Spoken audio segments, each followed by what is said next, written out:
রহস্যময় একটি ট্রেন, যেখানে ট্রেনটি প্রতিটি টানেলের মধ্যে প্রবেশ করার সময় এক একটি বগি বিচ্ছিন্ন হয়ে যায়। ট্রেনটি যখন টানেলে প্রবেশ করে তখন অশরীরী আত্মা কেবিনে চলে আসে। কেনই বা অশরীরী আত্মা বারবার ট্রেনের যাত্রীদেরকে আক্রমণ করছে?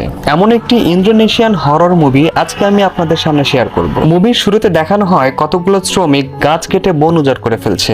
এ সময় গ্রামের একজন লোক এগুলো কাজ বন্ধ করতে তাদেরকে অনুরোধ জানায়, কিন্তু তার কথা কেউ কর্ণপাত করে না। তাকে ঘাড় ধাক্কা দিয়ে বের করে দেওয়া হয়। বলে, তোমাদেরকে কেউ বাঁচাতে পারবে না, না কোনো টাকা, না কোনো ক্ষমতাবান কোনো ব্যক্তি, কেউ না। সিন চলে যায় কয়েকদিন পরে, যেখানে কয়েকজন শ্রমিক রাত দিন পরিশ্রম করে রেল লাইন তৈরি করছে।